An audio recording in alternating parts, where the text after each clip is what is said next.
ndabaramukije mu izina rya Yesu. Imana ibahezagire. Dusome igitabo cyo gusubira mu byagezwe 32, duce dusoma murongo wa 29. Iyo baba abanyabwenge bo kwibagije ibi bakiyumvira ivyiherezo ryabo, Imana nidufashe. Na iri jambo ry'Imana ryanditswe, iki gitabo cyanditswe n'uyu mukozi w'Imana Mose. Ni igitabo kimwe mu bitabo 5: Tanguriro, Bayo, Abarewi, Guharura. Ni iki gitabo cyo gusubira mu byagezwe. Igituma bacise igitabo cyo gusubira mu byagezwe nuko Mose yagira asubiriremwo urunganwe rushasha, kuko urunganwe bari bavanye mu gihugu ca Egiputa, bari bamaze kugwa mu bugaragwa. Nibo rero bari barahawe ivyagezwe n'Imana ibicishije ku mukozi wayo Mose, hanyuma arababwira amategeko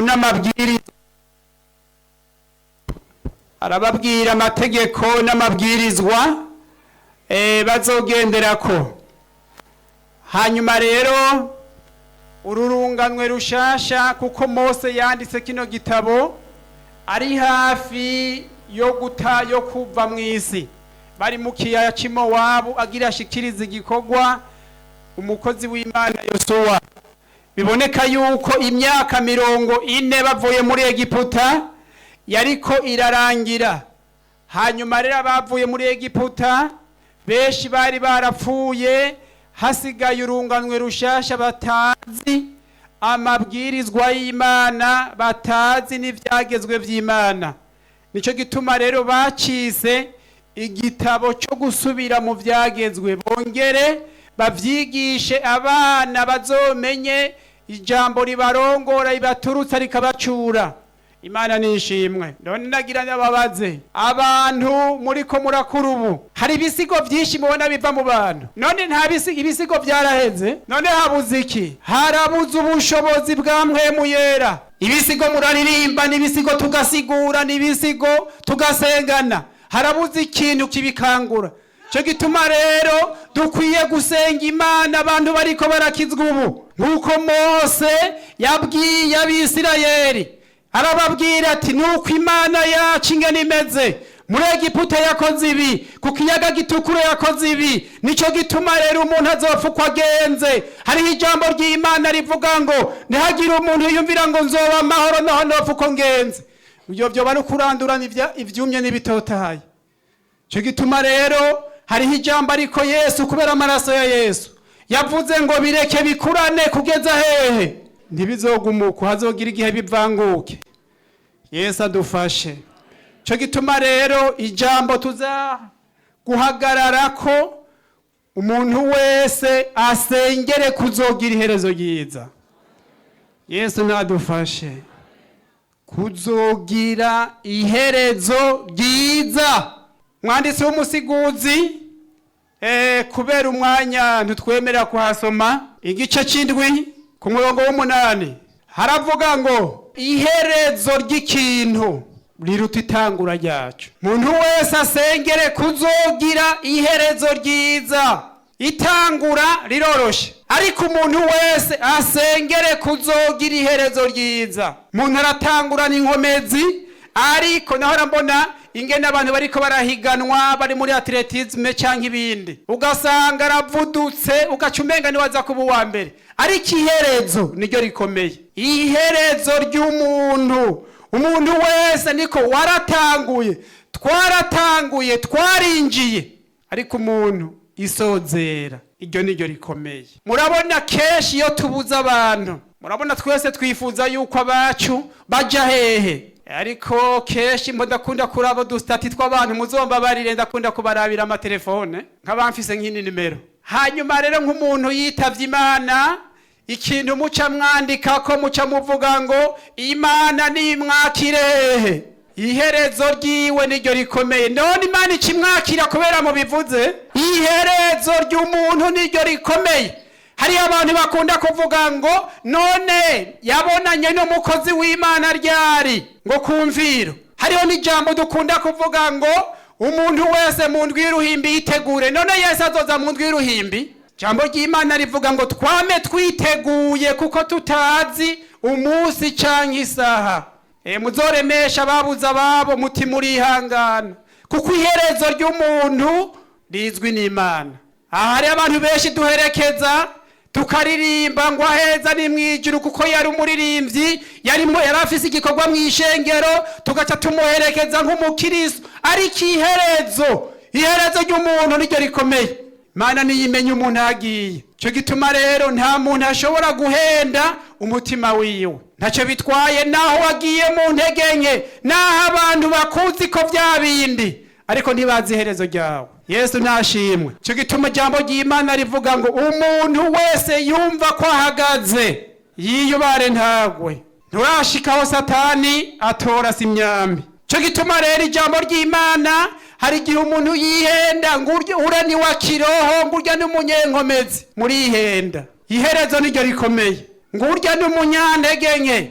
Paulo yandikira ishengero ry'Abaroma ngo uhereye none twoye guhinyurana. Hariho abantu bacaniranira imanza mu buryo bw'imwemu. Ngo urya n'umunyantege nke, ngo urya ntavyashoboye. Reka dusome gatoya. Soma mu Baroma 14. Abaroma 14 turabe Paulo ingene yahanuye Abaroma. Aba n'abakengerana mu buryo bw'imwemu. Tubanze turaba abantu bakengerana mu buryo bw'imwemu. Ure ni muzaifu uko na gipimo, ngo mimi sina gipimo nawe hauna gipima, lakini Yesu atakuja gupima. Azoza gupima w'imwemu n'umunyamubiri. Tusome kuko ntuzi iherezo ryiwe. Uravuga make 14 dusoma umurongo wa 4. Indanzi y'amajambo ivuga ngo iki? Ivyo kwihanganira abantu bameze gute? Badakomeye mu kwizera. No, vyumvikana yuko mwishengero nitunganye kwizera. Hari abanyantege nke.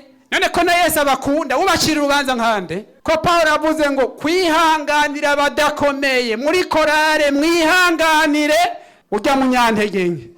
Urya nyene bari we mukunda munasengera pana mumudendure kandi. Nta kumudendura kuko Imana n'urukundo. Iherezo ryiwe ntajuzi. Dusoma umurongo wa 4. We urinde uhinyura umushumba w'abandi kuko imbere ya shebuja ari hahagarara canka agatemba. Mbere ushime azohagarara kuko umwami wacu ashobora kugira nte? Ashobora kumuhagarika. We urinde utazi iherezo ryiwe ko Imana yamwemeye ikamuhamagara ikamushira mu ishengero, ko yagize intambuka akaza mu gikorwa. Icyo ukwiye rero wewe ni ukumushigikira ukamusengera. Ariko abantu benshi muri iyi minsi aho gushigikirana baradendurana. Ndibuka kera ibijumbu bikiriho, kera abantu bavuga ngo ibijumbu ngo ubu rero ugiye mu rubanza ikijumbu nicyo gitangura guhera. Kera tuvuye ku ishuri twahimvye ibijumbu, hari ahantu twashika tukagwanira. Abakino gihe ntibakigwana kuko nta njya zihari. Hari hotel tugwanira ko kera. Hanyuma rero hari igihe rero umuntu yacaye yikazanura, ugafata ukamukubita hasi ukamuja hejuru. Ariko iherezo niryo ryaba rikomeye. Hari igihe yakwivyukiranya waruzi ngo wamushoboye, hanyuma rero ukajya usanga yagushize munsi. Abana nabo rero kubera ari abana ati mwereke yuko wamuganje uca umucira mu kanwa. Hari abakirisu ngaha bariko baracirana mu kanwa, aho kumushigikira, aho kumutabara ngo mumusengere bamwasamitse akanwa. Muriko muramuvuga. None ku ijambo ry'Imana ritubwira ngo tugire wa mutima wari muri Kristo Yesu. Ariko abantu bakinogiye ahubwo bariko baricana. Yesu nadufashe. Urinde wewe kutarashika ahantu Satani adashobora gushika. Urinde uhinyura umushumba w'abandi. Wewe uriki imbere y'abadayimoni ko ari ubuntu bw'Imana gusa. Urinde uhinyura umushumba w'abandi ko mbona imbere y'Imana, imbere ya shebuja ntihashobora kumuhagarika. Mbere ngushima azogira nte? Azomukomeza, azogira iherezo ryiza. Yesu nashimwe. Dusengera iherezo ryiza. Iherezo ryiza. Urinde twengenga abanyantege nke, tugira umutima w'urukundo dusengeranire. Yesu nashimwe. Urinde ejo azorengana nawe usigarana amajambo. yibandanirize ushishikare guca imanza nawe yigiriye kera. Yesu ashimwe. Iherezo ry'umuntu niryo rikomeye. Iherezo ni ikintu gikomeye. Nagira mbwira abantu, we wagiriwe ubuntu ukaronka ingabire yo gufasha abandi, yo gutunga abandi, kuko ntuzi iherezo ryiwe. Uyu munsi arakenye, uyu munsi umenga umugaraguza agati kubera umutunzi ari umurihira n'amahera y'ishuri. Urazomutwara neza ko warinze wemera kumwakira. Ni data wa twese, arafise data wa twese. Iyo mana yawe niyo mana yande, niyo mana yiwe, ntawe avukanye imbuto. Yesu adufashe, Yesu adufashe. Soma gatoya Zaburi ya 12. Zaburi ya 12 umwe aca dusomera muri ya Bibiliya baherutse kugorora neza indome. Jengira nsome muri iyi, uyundi nawe acazana ya Bibiliya iherutse guhinyanyugwa yo kugorora indome neza kugira ngo vyumvikane. Haravuga ngo ku murongo wa 5, kubwo kunyagwa kumugogwa, kubwo kwitsa umutima kumukene, ubu nyene ndahaguruka nikuhora hagize, ndashira uwo bakanira ahatagira iki. Muri ya Bibiliya rero hose guhinyanyugwa umuntu ayifise. Kubwo kunyagwa kumugogwa, kubwo kwitsa umutima kumukene, ubu nyene ndahaguruka nikuhora havuze, ndashira uwo bakengera ahatagira inkomanzi. Amen. Ndashira uwo bagirane ngo inkengerwa izova mwiki, ihanga nyarucara azova mwiki. Ndashira uwo bakengera ahatagira iki. Kubwo kunyagwa kumugogwa, kubwo kwitsa umutima kumukene. Hagiye ugaye umugogwa ubugaye umuremyi wiwe. Imana icihaguruka ko wankengerereye umwana akurusha kugororoka, akurusha gusenga, ubunye ugira uhagurutse Imana ize kumutabarira imbere yawe. Yesu ashimwe. Kubwo kunyagwa kumugogwa, kubwo kwitsa umutima w'umukene, ubunye Imana irahaguruka ngo ndashira uwo bakengera ahatagira inkomanzi. Ubunye Imana igira imuhagurutse, imushira ahantu utazosubira kuvuga icyo uvuga. Yesu adufashe. Nimusome gatoya ntihagire uzobisubira. 14 Imigani 3:1. Imigani 14, aho banza muhareke dusome 17. Ucokora umworo abagizene abagayiki, kandi unezererwa n'ivyago vy'uwundi, ntazobura kugirane, ntazobura guhanwa. Imana nidufashe. 14:3:1. Unyikije umugogwa abagayiki, umuremyi wiwe ari kugirira ikigongwe agakene, uwowe abamwubashe. Imana nishimwe. Kubwo kunyagwa kumugogwa, kubwo kwitsa umutima kumukene, ubunye Imana igira ihaguruke ngo ndashira uwo bakengera. Urya mukozi Imana yaguhaye ukoresha, urya muntu utunze, urya muntu umenga ntagira shinge na rugero, ni Imana yamuremye. Yesu nashimwe. Ubucokora umworo abagaye umuremyi wiwe, unyikije umugogwa abagaye umuremyi wiwe, kumunyikiza kumugunga ingero yiwe. Yesu nadufashe, Yesu nadufashe.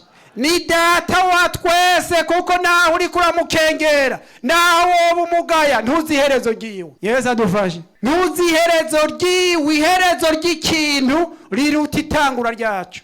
Yesu nashimwe, Yesu nashimwe. Cyo gituma rero hariho ibintu bitatu, hariho ibintu bitatu umuntu akiriho atarahebura. Ibintu bitatu ku muntu yakijijwe. Ikintu ca mbere ubumuga, mugabo mugano bwa bose. Sinzi n'uwundi muntu yavuze ati umugabo ahebura umunyororo apfuye. Erega bari mu muhimba bose suko ari bisuma, suko bakoze ibibi. Hari n'igihe Imana ikujanayo ariko ishaka kuguhingura cyahi gutume kugikorwa. Hari ibintu bitatu umuntu adahebura atarapfa: ubumuga, ubutunzi. Yesu ashewe. Erega ko agihumeka ivyizigiro biracyariho. Biracyariho. Umuntu agihumeka agumana ivyizigira ati najewe jo nzotunga. Yesu nashimwe. Ikindi adahebura ubukene. Erega umuntu, sinzi umuntu umwe yigeze kwihenda ngo jewe ubu ngo ndamaze kwicara i Bujumbura. Uramaze kwicara i Bujumbura. Wahicaye gute? Ngo ndahafise inzu zibiri, impangu zibiri mpangishije, ngo ndahafise n'iyindi nzu mbamwo, ngo ndamaze kuyicara. Yego me wamaze kuyicara, none wasigaje imyaka ingahe?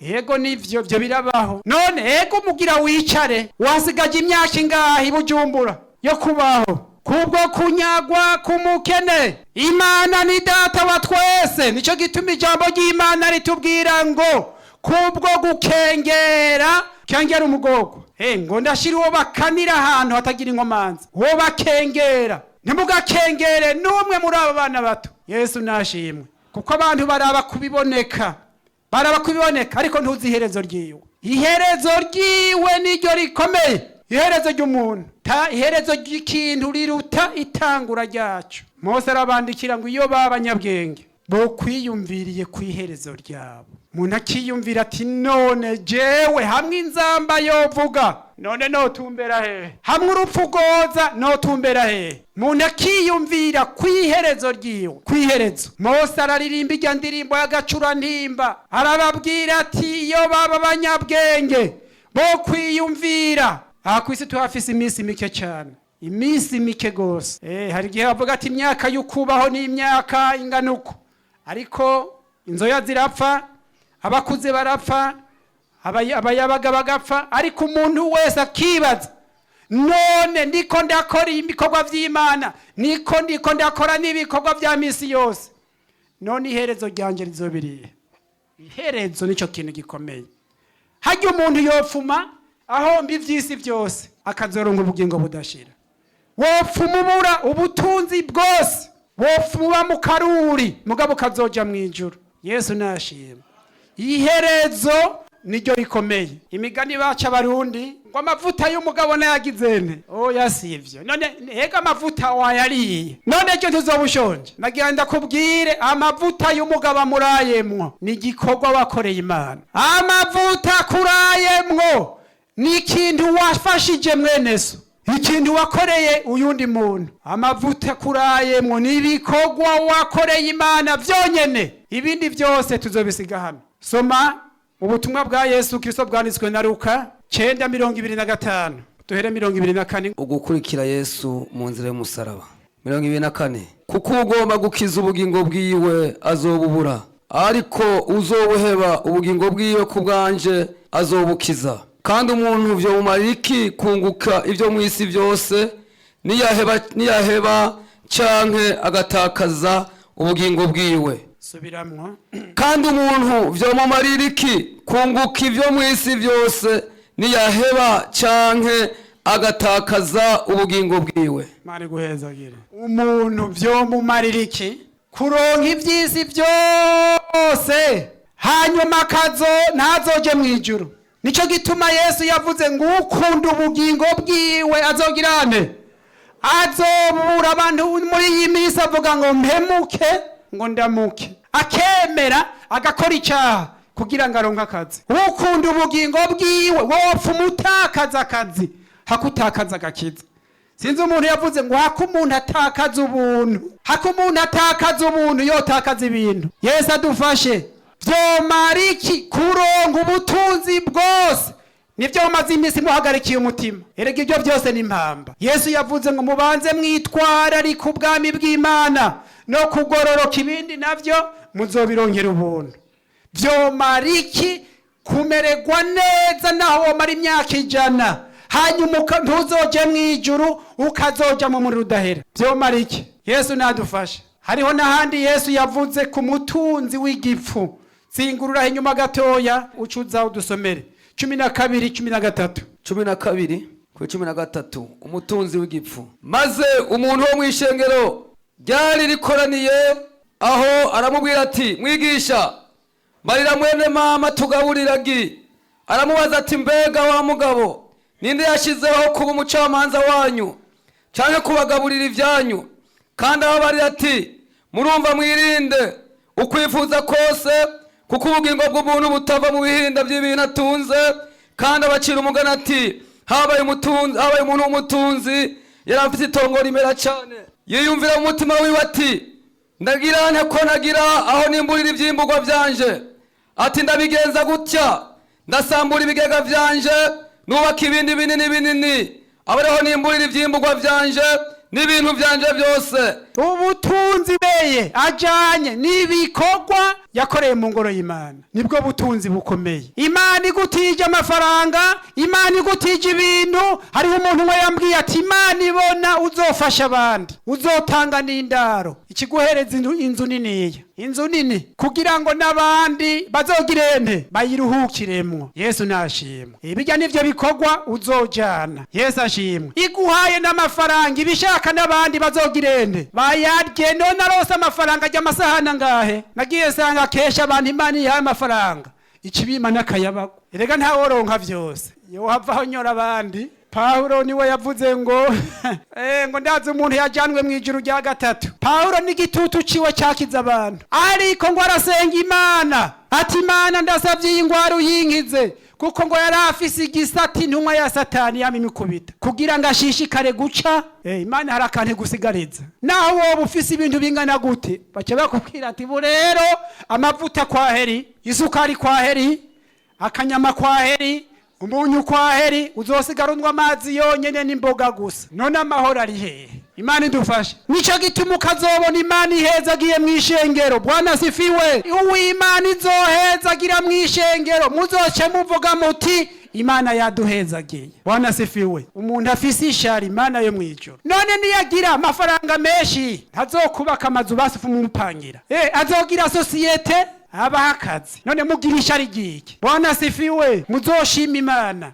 Mubonye muri korare hari umuntu vyahindutse, uzogenda ushima Imana uti ndagushimiye Mana ko wampezagiye, kuko hari umwe yagizene. Erega muzoshikirwa, azobagurira piano, azobagura uniforme, azofasha abakene. Yesu nashimwe. Imana idufashe. Ibintu byose Imana iduha n'intizo, kandi no kugira ngo twese tugirene tubisabikanye. Niko bimeze. Yesu nadufashe. Umuntu wese asengere rero kuzogira iherezo ryiza, ntitugakengere n'umwe, kuko ntuzi iherezo ryiwe. Uvuga ngo n'umunyamubiri. Imana irakunda abanyantege. Yesu nashimwe. Mugabo rero ntushishikara ukora ivyaha ngo uvuge ngo nzokwivyukiranya kukanyuma, kuko ntuzi imizo zigaje, inzambi itevye urupfu ruraza. Hari abantu bavuga ngo nzotunganya ngeze ku mviro, hari igihe uzohura n'isanganya. Cyo gituma rero umuntu yoraba ati none ubu inzamba yovuga mbega nogenda cyangwa sinogenda. Umuntu arabe uyu mwanya agezemwo. Yesu nashimwe. Naco bitwaye naho wagendeye mu ntege nke, naco bitwaye naho abantu baguciriye urubanza ariko ntibazi iherezo ryawe. Yesu nashimwe. Dusome duce turangiza Ezekiel 18 ngo mwarimu 18 usome 23 uca usimba 27 n'28. Mbega mugira ngo mpimbagwa nuko umunyavyaha apfa, ni kumwamuhora abaza. Ikimpimbara suko yohindukira akava mu ngeso ziwe akabaho. 27 ariko kandi umunyavyaha niyahindukira akava mu vyaha vyiwe yakora, agakora ibitunganye n'ibikwiye, azokiza ubugingo bwiwe urupfu, kuko yirimbuye agahindukira akava mu bicumuro vyiwe byose yakoze. Ni kuri azobaho ntazopfa. Amen. Imana ishimwe. Nico gituma naho woba waragiriye mu ntege nke, naho vyoba bimeze nabi, kuko Imana nihimbagwa n'umuntu afira mu vyaha. Cyo gituma rero kuko Imana n'urukundo, Imana ikunda abantu bose, nawe uri umunyantege nke, naho vyakugoye, Imana nihimbagwa n'umuntu yopfira mu vyaha. Ni nk'umuvyeyi atoshima yuko umwana wiwe yogumana ikigaba.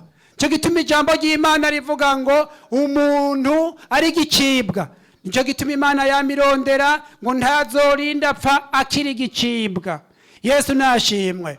Nico gituma rero umuntu yosengera kuzogira iherezo ryiza. Naco bitwaye naho vyakugoye, naco bitwaye naho abantu baguciriye urubanza, naco bitwaye naho uri umunyantege nke, ariko niwivyukiranye. Yesu nashimwe.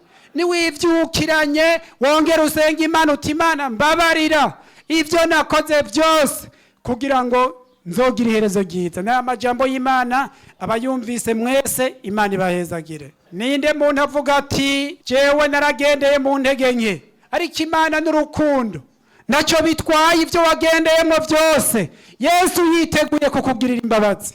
Nuze bagusengera Imana urengana imyaka umaze, urengana igikorwa ukora mu ishengero, ariko urabe yuko ugifitaniye imigenderanire n'Imana. Wakoze vyinshi, wari watanguye neza.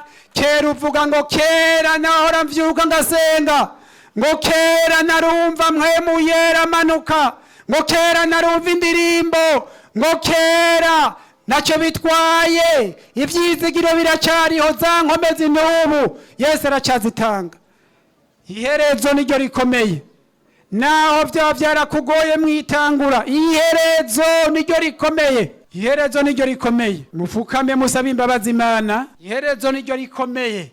Muntu wese asengere kuzorangiza amahoro. Cyo dusaba hano Pastor Mubwiriza abasengera Imana. Mana data wa twese uri mu ijuru, turagushimiye Mana ingene wongeye kugendera ishengero ryawe kuri uyu munsi. Tukaba twibukijwe amajambo ngo iyo baba abanyabwenge, muntu w'umunyabwenge yo kwibajije ku vy'iherezo ryiwe, kuko ibindi byose nibyo mw'isi tuzobisiga ngaha ku isi. Niko ijambo ryawe ritubwiye, wariko umuntu akiyumvira iherezo ryiwe, akamenya ingene agenda, akamenya ingene akorera Imana, akamenya ingene yiyeza. Kuko ngo ntaco umuntu yokunguka na kimwe amaze kwaka ubugingo bwiwe, naho yoba yaronse vyinshi muri iyi si. Mana urakoze ko ari wewe utanga ubwenge bw'ingene umuntu akwiye kwiyumvira ku iherezo ryiwe. Ijambo ryawe riravuga ngo uduhe gutunga imitima y'ubwenge, kugira ngo umuntu yame yibaza urugendo rwiwe n'iherezo ryiwe, ntazasange aribeshe canke ngo yicuze. Urakoze Mana ko ari wowe utanga umutima w'ubwenge, ntitube ibipfu Mana, ariko tukaba abanyabwenge muri ubu buzima bwa hano mw'isi buhera bw'akanya gato. Nico gituma Mana ijambo ryawe rivugwa kugira ngo abantu bame biteguye. Yesu waravuze ngo nuko mwame mwiteguye, kuko mutazi umunsi canke isaha. Harahiriwe abama biteguye, harahiriwe abama biyeza, harahiriwe abantu baronse ubwenge bw'Imana, ubwenge buva mw'ijuru. Nico gituma ijambo ryawe rivuga ngo bagize ubwenge bazokayangana bo mwitazanure ry'ijuru. Mana nushimwe. None rero turagushimiye imitima, waje kurondera imitima y'abantu, waje kurondera abanyabyaha, wazanye mw'isi ijambo rizima ryo gukiza abana bawe, kandi ijambo ryawe ngo ribe umuco utumurikira, kuko iyo umuntu agenda ku muco ntatsitara. Mana turagushimira ko ijambo ryawe ritumurikira, turagushimira ko ijambo ryawe ari umuco, turagushimira ko ijambo ryawe rikivugwa, turagushimira ko abantu bacihana bakiyeza, turagushimira Mwami Imana kucicaye ku ntebe y'imbabazi, turagushimira ko wavuze ngo nawe umuntu ivyaha vyiwe vyabitukura tukutuku nguzomweza derere yerederere nka sheregi, ngo niyemera akihana. Mana turagushimiye abantu bemeye bakihana, abantu baciye bugufi imbere yawe Mana, bari baje ngaha mu ngoro yawe bahuriyeho n'ijambo ryawe, ijambo rikiza, ijambo rihindura. Mu izina rya Yesu turabasengeye, bagirira imbabazi, turabasabiye amaraso ya Yesu amwe yavira abantu kugira ngo abogamwo bakire berederere. Turabasabiye amaraso ya Yesu, maraso ya Yesu, maraso ya Yesu, amaraso ya Yesu, maraso ya Yesu yururuke, maraso ya Yesu yururuke, maraso ya Yesu yoza imitima, maraso ya Yesu ahumanura imitima. Hari inkomezi zitangaje muri ayo maraso zo guhindura umuntu, abantu bahinduke uyu munsi bahinduke, bashishikare guhinduka, baba abana bawe by'ukuri. Urakoze ko wababariye, urakoze ku nsinzi wahaye, urakoze no ku nkomezi ubongeye. Turabasengeye Mana mu izina rya Yesu Kristo umwami wacu, amen. Bamaze igihe bagukengera, Imana iravuga ngo uyu munsi ndatembagaje. Bwana sifiwe. Hariho abantu Imana igiye gutembagaza, agakengerwe bagukengereye. Ntibakurusha gusenga, ntibakurusha kugororoka, Imana igiye gushira hatagira inkomane. Gororoka gusa nta bindi. Ngo nimba atacupfa n'Imana. Yesu ashimwe. Muhaguruke dusenga Imana, dusengera umuntu afise umutwaro yizeye. Hariho ijambo Imana iherutse kumbarira, nararibwiye n'abana. Ni kubera iki bitangaza bitagikoreka. Yesu yavuze ngo muzorambika ibiganza kubagizende. Iryo ni ijambo Yesu yavuze. Ingabire yaraziduhaye, nico gituma tugira tuzikoresha. Ngo nimwagira ukwizera kungana n'akabuto ka sinapi, muzobwira uyo musozi. Hari ikindi kiguhagaze imbere nk'umusozi, ubu tugira tugitembagaze. Dusenga Imana. Mwami wacu Yesu Kristo, ndagushimiye ko tugufise nk'Imana. Haleluya. Abaririmbyi baririmbye ngo uyu munsi bimenyekane abasenga bayari n'abasenga Imana y'ukuri. Turagushimiye Mwami Yesu Kristo ko warurejo n'uyu munsi niko kiri. Ndagushimiye Yesu wabwiye intumwa zawe ngo nimwanyizera muzokora n'ibirenge ibyo nakoze. Ndagushimiye kino gikorwa ntiwagisigaranya abamarayika, wagisigaranya abanyantege nkatwe. Ndagushimiye wavuze ngo turutumana dutoya. Haleluya. Ndagushimiye Yesu, ndagushimiye Yesu ko warurejo n'uyu munsi niko kiri. Nico gituma rero wavuze ngo ndabahaye ububasha bwo gukandagira inzoka na sikoropiyo, n'ubwo gusenda abadayimoni, n'ubwo kwimura imisozi. Wewe wa musozi uriki imbere ya Zerubabeli, ewe wa musozi uriki imbere y'abasavyi b'Imana. Turagutegetse Yesu, senyura iyi misozi, iyi ngwara ntiyongere kubagaruka mw'ukundi mu izina rya Yesu. Mwabadayimoni mwe ntimwongere kubahagarara imbere ukundi. Agakengerwa abadayimoni babakengereye, ntibongere kubakengera ukundi ugatembagatse. Yesu Kristo, ushitse kwa Mariya na Marita baravuga ngo byamaze kunuka. Hariho ibyamaze kunuka bitagishoboka, muri we byose biremera. Yesu Umunyanazareti, kora ibimenyetso n'ibitangaza, bazogaruke gushima Imana. Tubisavye mu izina rya Yesu Kristo umukiza wacu, amen. Imana ibahezagire.